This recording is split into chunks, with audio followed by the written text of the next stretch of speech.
BG చూస్తేనే మీకు అర్థమై ఉంటుంది. ఈరోజు అద్దెకు ర్యాంకులు.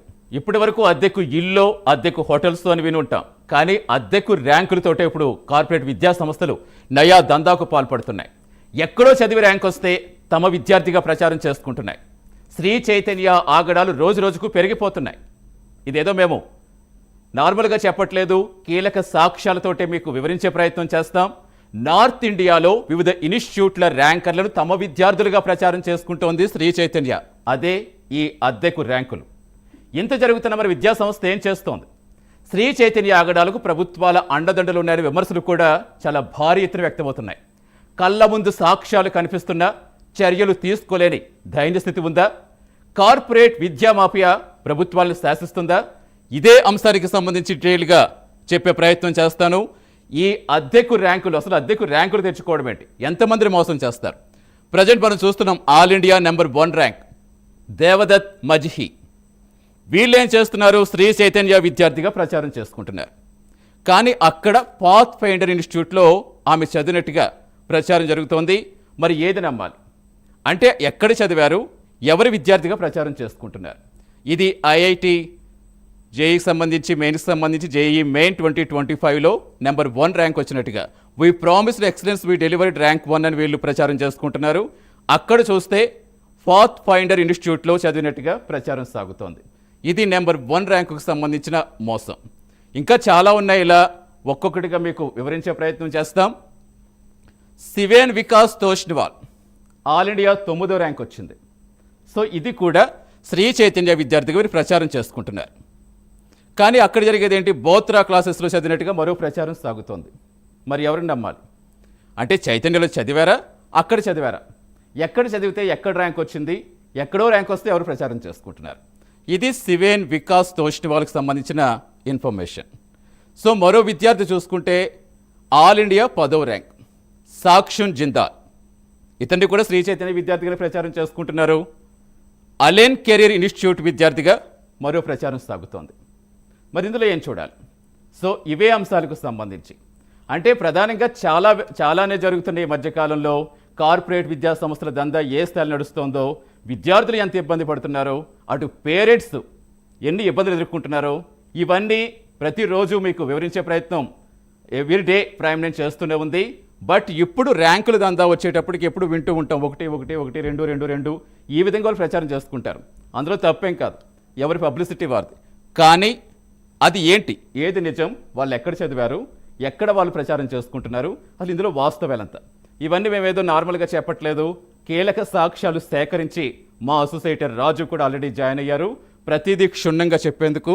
ఎస్ రాజు, మనం చూస్తున్నాం శ్రీ చైతన్య ఆగడాలని కదా కార్పొరేట్ విద్యా సంస్థల మాఫియా ఏ విధంగా నడుస్తుంది అనేది. అసలు ఏంటి ఇప్పుడు మనం చూస్తే 1వ ర్యాంక్ కావచ్చు, 9వ ర్యాంక్ కావచ్చు, 10వ ర్యాంక్ కావచ్చు. సో ఈ ర్యాంకులకు సంబంధించి అంటే ఎలా జరిగినాయి అంటే ఇంకా ఎన్ని చేస్తారు, okay, what ever it is. But ఇప్పుడు వీళ్ళు ప్రచారం చేసుకోవడం ఏంటి? ఎక్కడో చదివితే వాళ్ళు అక్కడ చదివారా, ఇక్కడికి వచ్చి ఏమన్నా ఇక్కడ ర్యాంకులకు సంబంధించి వీళ్ళకి ఏమన్నా ఏం జరుగుతుంది? అసలు ఈ ములాఖత్ ఏంటి, ఈ దందా ఏంటి, మీ దగ్గర ఏ సాక్ష్యాలు ఉన్నాయి? ఖచ్చితంగా సతీష్, మీరు చెప్పినట్టు అద్దెకు ఇల్లు దొరుకుతాయి, అద్దెకు హోటల్స్ దొరుకుతాయి, చివరికి అద్దెకు గర్భం కూడా దొరుకుతుంది ఈ మధ్యకాలంలో.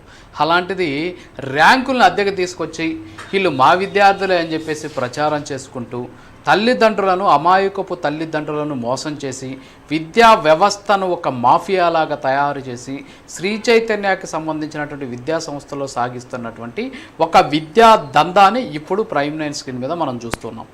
వాస్తవంగా ర్యాంకులు ఎవరు, అసలు ఆ పిల్లలు ఎలా చదివారు, ఎక్కడ చదివారు, ఎంత కష్టపడ్డారు, ఆ పిల్లలకు సంబంధించినటువంటి తల్లిదండ్రులు పడినటువంటి కష్టం ఏంటి, ఇవన్నీ కూడా ఎక్కడా రావు, ఎక్కడ కూడా కనిపించవు. ఇప్పుడు మన స్క్రీన్ మీద చూస్తున్నట్టు ఎక్కడో చదివినటువంటి ఒక విద్యార్థి, ఎక్కడో ర్యాంకు సాధించినటువంటి విద్యార్థి మా కాలేజీలోనే చదివాడు, మా విద్యార్థి అని చెప్పేసి సిగ్గు లేకుండా దౌర్భాగ్యకరమైనటువంటి పరిస్థితుల్లో వీళ్ళు ఇక్కడ ర్యాంకుల్ని ప్రచారం చేసుకుంటూ ఉన్నటువంటి పరిస్థితి కనిపిస్తుంది. ఎంత దరిద్రం, ఎంత దౌర్భాగ్యం! నిజంగా విద్యా వ్యవస్థని ఇంత దారుణంగా మోసం చేస్తారా, విద్యా వ్యవస్థ ఇంత దారుణంగా సర్వనాశనం చేస్తారా అనేది ఇక్కడ మనకు స్పష్టంగా తెలుస్తుంది. ఎస్, మీరు చెప్పినట్టు ఇందాక మనం చూసాం దేవదత్ మజ్హి ఇతను వచ్చేసి వెస్ట్ బెంగాల్, వీరిది వెస్ట్ బెంగాల్ ఆ స్టూడెంట్ది. సో వెస్ట్ బెంగాల్లో ఉన్నటువంటి వాస్తవంగా చదివింది పాత్ ఫైండర్ అనే చోట చదివినట్టు పాత్ ఫైండర్ అనేటటువంటి ఒక ఇన్స్టిట్యూట్ వాళ్ళు ఫోటో వేసుకున్నారు. అంతేకాకుండా ఆ విద్యార్థికి సంబంధించినటువంటి ఇంటర్వ్యూస్ కూడా వాళ్ళు తీశారు.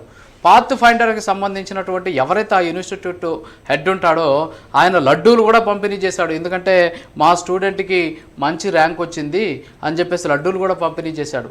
కొన్ని ఛానల్స్కి అంటే నేషనల్ ఛానల్స్కి, ఎడ్యుకేషన్ ఛానల్స్కి కూడా ఈ పాత్ ఫైండర్ నుంచి ఇంటర్వ్యూలు కూడా ఇచ్చినటువంటి పరిస్థితి. దౌర్భాగ్యం ఏంటంటే ఈ దేవదత్ మజ్హి ఎవరైతే ఉన్నారో తమ విద్యార్థి అని చెప్పేసి శ్రీ చైతన్యకి సంబంధించినటువంటి వాళ్ళు తమ దాంట్లో వేసుకుంటూ ఉన్నటువంటి పరిస్థితి. ఎంత దారుణం! ఆ పిల్లలకి ఫొటోస్ని మార్ఫింగ్ చేశారా, లేకపోతే అక్కడ ఉన్నటువంటి ఇన్స్టిట్యూట్ తోటి ములాఖత్ అయ్యారా? ఎలాగూ నార్త్లో మీరు ప్రచారం చేసుకోండి, ఆ విద్యార్థిని తీసుకొని మేము సౌత్లో ప్రచారం చేసుకుంటాం, ఇక్కడ ఉన్నటువంటి విద్యార్థులకు సంబంధించి మేము ఒక ప్రచారం చేసుకొని మేము ఇక్కడ వ్యాపారం చేసుకుంటాం, సో మీ విద్యార్థి ఫోటోను కాసేపు అద్దెకి ఇవ్వండి, లేకపోతే ఆ రైట్స్ మాకు ఇవ్వడం తీసుకున్నారా, లేకపోతే వాళ్ళకి తెలియకుండానే వీళ్ళు తీసుకొని వేసుకుంటున్నారా? దీని మీద ఖచ్చితంగా విచారణ జరపాలి.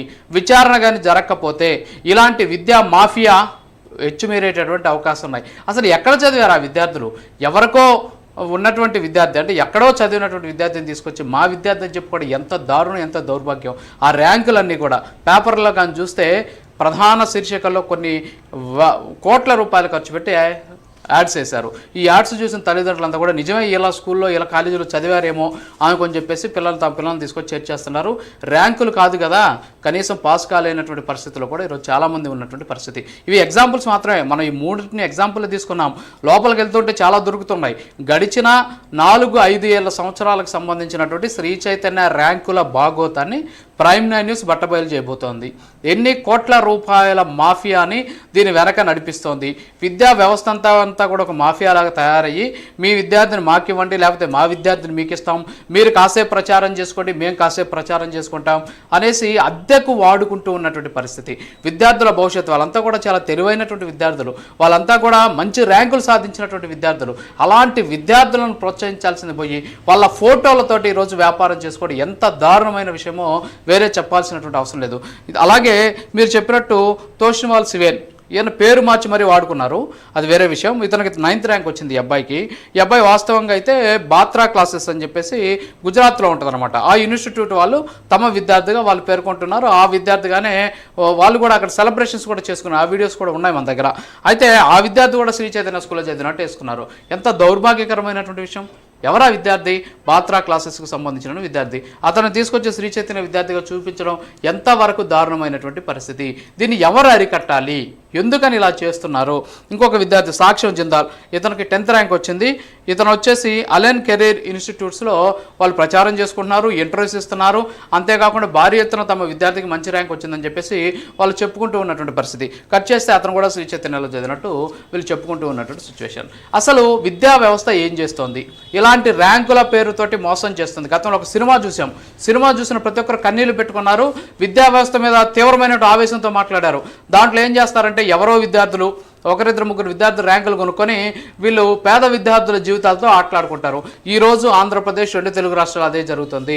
శ్రీ చైతన్యకు సంబంధించిన విద్యాసంస్థలు అలాగే కొన్ని కార్పొరేట్కి సంబంధించిన విద్యాసంస్థలు ఈ విధమైనటువంటి విద్యా వ్యాపారం చేస్తున్నాయి. తమకు రాని ర్యాంకులను వచ్చాయని చెప్పేసి బయట నుంచి ర్యాంకులను అద్దెకి తీసుకొని ఈరోజు తమ విద్యార్థిని చూపించి కనీసం జ్ఞానం లేనటువంటి అంటే చదువుకోలేనటువంటి దానికి సంబంధించిన సరైనటువంటి సమాచారం లేనటువంటి తల్లిదండ్రులను ఫోర్స్ చేస్తూ వాళ్ళ కష్టంతో ఈరోజు కోట్ల రూపాయలు దండుకుంటూ ఉన్నటువంటి సిచ్యువేషన్ ఉంది. సో ఓవరాల్గా ఇది చూస్తే ఇదంతా కూడా పెద్ద మాఫియా. దీని వెనక ప్రభుత్వ పెద్దలు ఉన్నారు. అంతేకాకుండా విద్యా వ్యవస్థ అంతా కూడా వాళ్ళ కనుసన్నలో నడుస్తుంది. ఇక రాజకీయ నాయకులు కావచ్చు, అంతేకాకుండా ప్రభుత్వానికి సంబంధించినటువంటి పెద్దలంతా కూడా వాళ్ళు చెప్పినట్టు ఆడుకుంటూ ఉన్నటువంటి పరిస్థితి. వాళ్ళు ఇచ్చేటటువంటి ఫండ్స్కి కక్కుర్తుబడి వాళ్ళ మీద చర్యలు కూడా తీసుకోవట్లేదు. ఆంధ్రప్రదేశ్కి సంబంధించి ఒక చురుకైనటువంటి విద్యాశాఖ మంత్రి ఉన్నాడు నారా లోకేష్.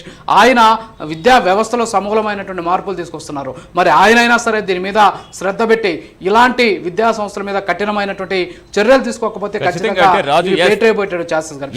మీరు చెప్పినట్టుగా విద్యా వ్యవస్థలో సమూల మార్పులు రావాలి. ప్రభుత్వాలు ఏ ప్రభుత్వాలు మనం మాట్లాడుకోవాల్సిన అవసరం లేదు.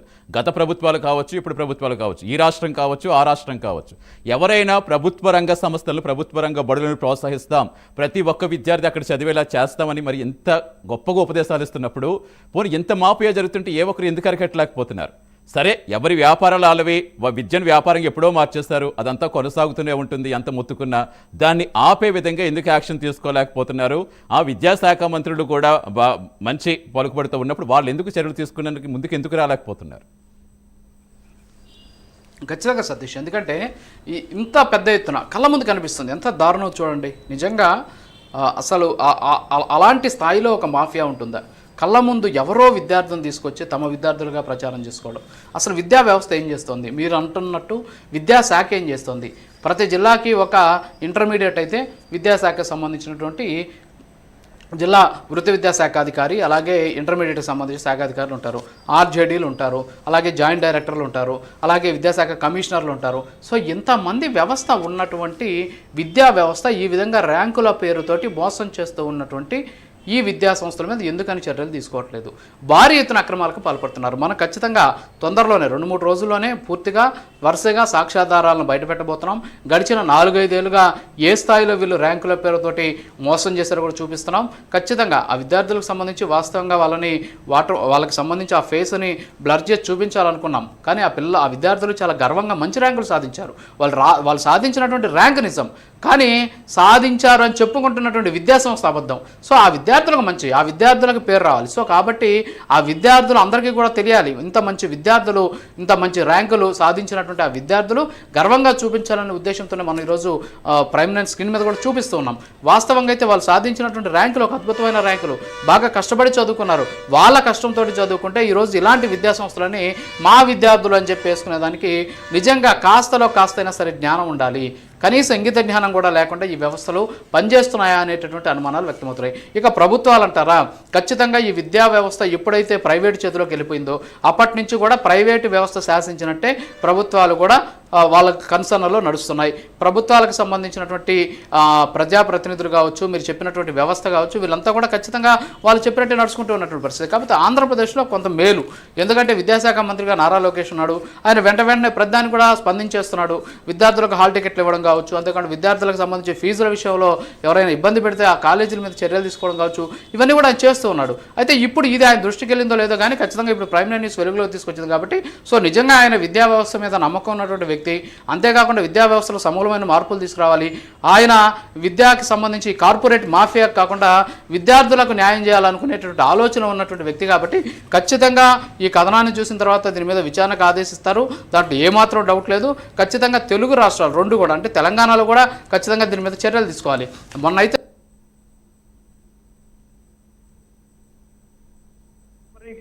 ఫైనల్ కి ఉంటుంది. మరి కేసు ఇవ్వకముందే ప్రిలిమినరీకి చూసేసి మా అబ్బాయికి 300 మార్కులు వచ్చాయి, శ్రీ చైతన్య యాడ్ వేసుకునేది. అబ్బాయికి నిజంగా 300 వచ్చాయి. తర్వాత కీలో ఏం మార్పులు జరిగాయో మనకు తెలియదు.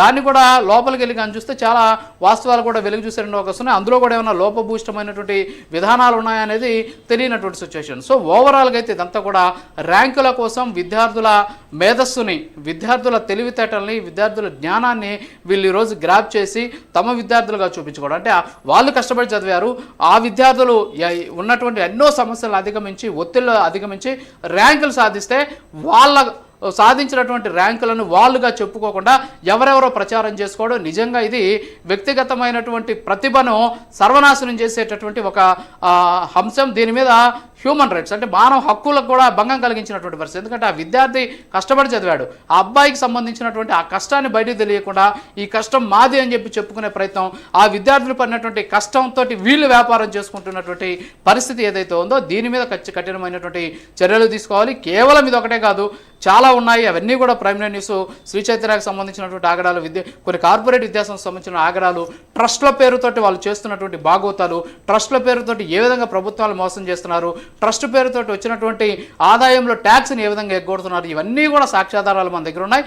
రాబోయే 1-2 రోజుల్లో ఇవన్నీ కూడా వెలుగులోకి తీసుకురాబోతున్నాం. ఇప్పటికైనా సరే ఇలాంటి విద్యా సంస్థల మీద కఠిన చర్యలు తీసుకోవాలి. లేకపోతే తల్లిదండ్రులు, అమాయకులైన తల్లిదండ్రులు అప్పులు చేసి సిపిఎల్, ఐపీఎల్, ఏపీఎల్ పీపీఎల్ ఇష్టం వచ్చినటువంటి ఎల్లల పేరుతోటి వీళ్ళు ఇన్స్టిట్యూట్లు నడిపేస్తున్నారు, క్లాసెస్ నిర్వహించేస్తున్నారు. ఒక్కొక్క ఎల్లు పెరిగే కొద్దీ ఒక్కొక్క లక్ష ఫీజు పెంచుకుంటూ పోతూ ఇష్టానుసారం రక్తపు జలగల్లాగా రక్తాన్ని పీల్చుకుంటూ ఉన్నటువంటి పరిస్థితి. సో ఇప్పటికైనా సరే ప్రజలు, అంతేకాకుండా తల్లిదండ్రులు ఇంపార్టెంట్ అనుకునేటటువంటి ప్రభుత్వాలు తల్లిదండ్రుల పక్షాన్ని నిలవాలి. అంతేగాని ఇలాంటి కార్పొరేట్ మాఫియా పక్కన నిలబడితే ప్రభుత్వాలకు కూడా ప్రజల నుంచి ప్రతిఘటన ఎదురయ్యేటటువంటి అవకాశాలు ఉన్నాయి. ఏదో ఒక రోజు వాస్తవం బయటకు వస్తుంది. ఈ రోజు వాస్తవం వెలుగులోకి వచ్చింది, కళ్ళ ముందు సాక్ష్యాలు కనిపిస్తున్నాయి. ఇప్పటికైనా సరే చర్యలు కానీ తీసుకోకపోతే ఖచ్చితంగా ప్రభుత్వాల మీద విశ్వాసం సన్నగిలేటటువంటి అవకాశాలు కనిపిస్తున్నాయి. ఖచ్చితంగా రాజు, అంటే మీరు చెప్పినట్టుగా విద్యార్థులు ఫోటోలు చూపించామంటే వాళ్ళ ప్రతిభను మన పిల్లలు ఇన్స్పిరేషన్ చేసుకుంటారు. మన పిల్లలు కూడా ఖచ్చితంగా దీనికి సంబంధించి వాళ్ళు ఇన్స్పైర్ అవుతారనే ఉద్దేశంతో, కానీ వాళ్ళ ప్రతిభను వీళ్ళు వ్యాపారంగా మలుచుకోవటం అసలు మనం ఏ విధంగా చూడాలి? ఎందుకంటే చదువుకునే రోజుల నుంచి చదువుకునే రోజులు ఎప్పుడో వచ్చేస్తాయి. ఎవరైనా సరే వాళ్ళ పిల్లలు భవిష్యత్తు బాగుండాలని వాళ్ళకి తల భారంగా మారినప్పటికీ అంత అప్పులు చేస్తేనా పిల్లలు చదువుకుంటే మంచి స్కూల్లో చదువుకుంటే ఖచ్చితంగా వాళ్ళకి మంచి భవిష్యత్తు ఉంటుందని ఎవరి పేరెంట్ కూడా డెఫినెట్గా అది ఖచ్చితంగా అది ఏంటంటే అది కొంచెం సెన్సిటివ్ మ్యాటర్స్. బట్ ఏంటంటే మనం ఎలా చూడాలి? ఇప్పుడు వాళ్ళ ప్రతిభను కూడా వీళ్ళు వ్యాపారంగా మార్చేసుకున్నారు. గతంలో కూడా ఇలాంటివి చాలా సందర్భాల్లో చాలా వెలుగులోకి తెచ్చే ప్రయత్నం చేశారు చాలామంది. అయినప్పటికీ ఎందుకు మరి యాక్షన్ తీసుకోలేకపోతే ప్రభుత్వాలు ఇంకా ముద్దునిద్రలో ఉంటే ఎలా కుదురుతుంది? ఖచ్చితంగా సతీష్, ఎందుకంటే ఇప్పుడు మనం చూస్తున్నాం ఏంటంటే ఏదైతే ఈ వ్యవస్థ కార్పొరేట్ వ్యవస్థ ఏదైతే ఉందో కార్పొరేట్ వ్యవస్థకు సంబంధించి వీళ్ళు ఆ విద్యార్థులకు సంబంధించినటువంటి కష్టాన్ని దోచుకుంటున్నారు, ఆ విద్యార్థులకు సంబంధించినటువంటి ప్రతిభతో వ్యాపారం చేస్తున్నారు, ఆ విద్యార్థులు పడినటువంటి అనేక రకాలైనటువంటి అంశాలకు సంబంధించి చిత్రహింసలు పడుతున్నటువంటి పరిస్థితి. సో అలాంటి విద్యార్థులకు సంబంధించినటువంటి ప్రతిభను తీసుకొచ్చి వ్యాపారం చేయడం, ఈ ప్రతిభతోటి వ్యాపారం చేసేటువంటి క్రమంలో వీళ్ళంతా కూడా కోట్ల రూపాయలు సంపాదించుకుంటున్నారు. ఎక్కడి నుంచి కోట్ల రూపాయలు సంపాదించుకుంటున్నారు? ఎస్, మా పిల్లాడు కూడా బాగా చదువుకుంటాడు, అలాగే ర్యాంక్ వస్తుంది, ఆ అబ్బాయి కూడా మంచి ర్యాంకర్ అవుతాడు, ఈ స్కూల్లోనే చదవాలి లేకపోతే ఈ కాలేజీలోనే చదవాలి, చదివితేనే మంచి ర్యాంక్ వస్తుంది అని చెప్పేసి పెద్ద పెద్ద అక్షరాలతో ఒక సినిమాలో మనం చూస్తే ఇక్కడ కానీ చదవకపోతే అసలు జీవితమే వేస్ట్ అన్నట్టు వీళ్ళు ప్రచారం చేస్తారు.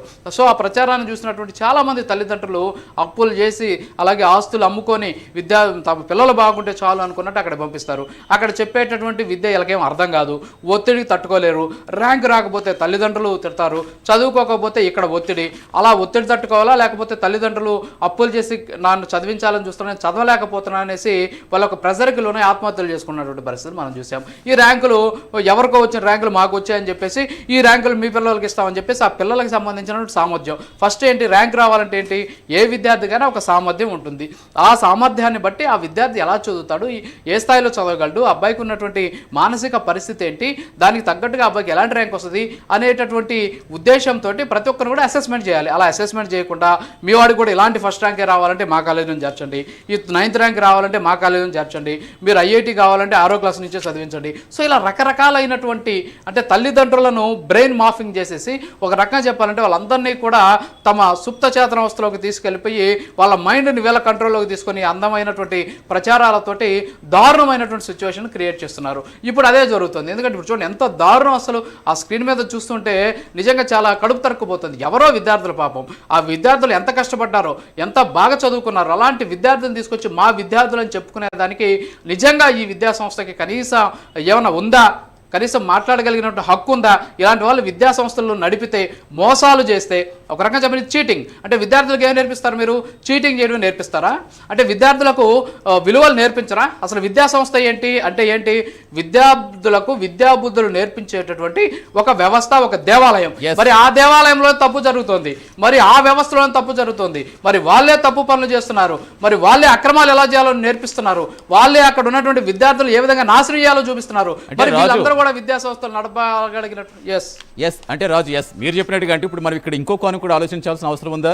ఇప్పుడు ఎక్కడో చదివిన విద్యార్థిని మా విద్యార్థులు ప్రచారం చేసుకుంటున్నారు. రేపు నిజంగా వీళ్ళకే ర్యాంక్ వస్తే మళ్ళీ ఆ రాష్ట్రం వాళ్ళు ప్రచారం చేసుకుంటారా? అక్కడ కార్పొరేట్ అంటే ఇదంతా కూడా ఒక మాఫియాలో కలిసిపోయిందా?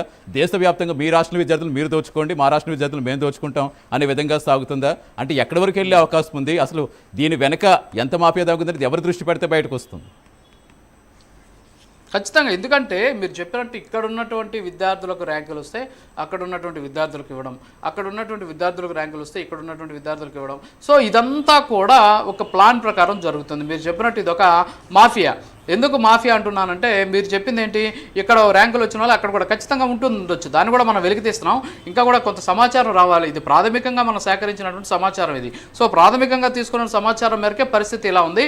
ఇంకా కూడా చరిత్ర అంతా కూడా బయట తీస్తున్నాం. గడిచిన 4-5 ఏళ్లకు సంబంధించిన చరిత్ర కూడా మనం బయట తీస్తున్నాం. అసలు విద్యాబుద్ధి నేర్పించాల్సిన వ్యవస్థ ఎంత దారుణంగా తయారవడం నాకు అర్థం కావట్లేదు. అయితే దీని మీద వాస్తవంగా నిఘా ఉండాలి. ఏ విద్యార్థి ఎక్కడ చదువుతున్నాడు, అసలు ఏ విద్యార్థి ఎక్కడ చదువుతున్నాడో తెలియదు. అప్పుడు ఇప్పుడు ఏం చేయాలి, ఆ విద్యార్థికి సంబంధించినటువంటి ఫీజులను ఐటీ డిపార్ట్మెంట్ తీసుకోవాలి. ఎంతమంది చదువుతున్నారో ఆ ర్యాంకులకు సంబంధించిన వివరాలు తీసుకోవాలి. ఏ స్కూల్లో ఏ క్యాంపస్లో చదివాడో ఆ వివరాలు తీసుకోవాలి. ఆ పిల్లలకు సంబంధించినటువంటి ఇంటర్మీడియట్ సంబంధించినటువంటి హాల్ టికెట్ డీటెయిల్స్ తీసుకోవాలి. ఇవన్నీ కానీ తీసుకుంటే వీళ్ళ భాగవతం బయటపడుతుంది. కళ్ళ ముందే ర్యాంకులు కనిపిస్తున్నాయి. ఇక ఏ విధంగా జనాన్ని మోసం చేస్తున్నా అర్థమవుతుంది. ఒక చోట క్యాంపస్కి పర్మిషన్ ఉంటుంది, ఇంకో చోట విద్యార్థి చదివినట్టు సర్టిఫికేట్ ఇస్తారు. ఎంత దారుణమైనటువంటి వ్యవస్థ అంటే నిజంగా ఈరోజు 2 తెలుగు రాష్ట్రాల్లో ఒక భ్రష్టు పట్టినటువంటి వ్యవస్థ ఏదన్నా ఉందా అంటే అది విద్యా వ్యవస్థే. ఈ కార్పొరేట్ శక్తులన్నీ కూడా విద్యా వ్యవస్థను తమ చేతుల్లో పెట్టుకొని అమాయకపులైనటువంటి తల్లిదండ్రులను, విద్యార్థులను వాళ్ళ జీవితాలతోటి ఆటలాడుకుంటూ ఉన్నాయి. ఖచ్చితంగా వీళ్ళ మీద చర్యలు తీసుకోవాలి. ఇంత దారుణమైనటువంటి పరిస్థితి తీసుకెళ్ళడం ఎంత నీచమైనటువంటి సంస్కృతో ఇంకా చెప్పాల్సినటువంటి అవసరం లేదు. విద్యార్థులు అంటే ఎంత దారుణం, మీ విద్యార్థులని కూడా చెప్పుకోలేనటువంటి దుస్థితిలో మీరున్నారు. అంటే మీరు కనీసం పాఠాలు కూడా చెప్పట్లేదా? అంటే మీకు అసలు ర్యాంకులే రావట్లేదా? ఇప్పటివరకు వచ్చిన ర్యాంకులన్నీ కూడా అబద్ధాలేనా? ర్యాంకుల పేరుతోటి మీరు జనాల దగ్గర నుంచి డబ్బులు వసూలు చేసినంత కూడా అబద్ధమేనా? అంటే క్లాసులు చెప్పట్లేదా? వచ్చినటువంటి క్లాసుల్లో ఏం చేస్తున్నారు? మీరు విద్యార్థులకు ఏం చెప్తున్నారు? ఒత్తిడి ఏ కోణంలో మీరు ఒత్తిడి చేస్తున్నారు? ఎందుకు ఆత్మహత్యలు చేసుకుంటున్నారు అనేది వీళ్ళు ఇస్తున్నటువంటి ర్యాంకులు బట్టి అర్థమవుతుంది. అంటే వాళ్ళకి ర్యాంకులు రాకుండానే ర్యాంకులు వచ్చినట్టు, వాళ్ళ స్కూల్లో చదవకుండా చదివినట్టు, ఈ విధమైనటువంటి పరిస్థితి క్రియేట్ చేస్తున్నటువంటి వీళ్ళ మీద కఠినమైనటువంటి చర్యలు తీసుకోవాలి. అంతేకాకుండా విద్యా సంస్థలు ఇలాంటి యాడ్స్ వేసేటటువంటి అంశానికి సంబంధించి ఎవరైతే ఇవన్నీ కూడా ప్రచారం చేస్తున్నారో వాస్తవాలను తీసుకొని వాళ్ళ మీద కఠిన చర్యలు తీసుకుంటే బాగుంటుంది. సతీష్. రైట్. ఎస్ రాజు, ఇప్పటికీ మీరు చాలా అంశాలపై చాలా క్షుణ్ణంగా చాలా కీలక సాక్ష్యాలు ఆధారించి బయటకు తెచ్చే ప్రయత్నం చేస్తారు. ఇప్పుడు ఈ అంశం ఏంటంటే చాలా మందితో ముడిపడ్డ అంశం, చాలా మందికి ఉపయోగపడే అంశం. డెఫినెట్గా ఈ దిశగా ప్రభుత్వం చర్యలు తీసుకోవాలని మనం కోరుకుందాం. Thank you so much, thanks for joining. So మొత్తానికి ఇది కార్పొరేట్ దందాకు సంబంధించిన స్పెషల్ ఎక్స్క్లూజివ్ న్యూస్. ప్రధానంగా చూసుకుంటే విద్యా వ్యవస్థ ఇంకాలా కళ్ళు మూసుకునే ఉంటే అసలు విద్యార్థులు వారి భవిష్యత్తు ఏమైపోతుందనే ప్రశ్న కూడా మిగులుతోంది. ఎక్కడో వచ్చిన ర్యాంకులు ఎక్కడో వచ్చినట్టుగా ప్రచారం చేసుకుని లక్షలు ఫీజులు గుంజేస్తారంటే అసలు ఎలా చూడాలి? దీనికి సంబంధించిన పూర్తిగా 2 రాష్ట్ర ప్రభుత్వాలు కూడా దృష్టి సారించాలి, వారిపై తగిన చర్యలు తీసుకోవాలి. ఇది వాళ్ళ special exclusive news. Keep watching prime 9 news.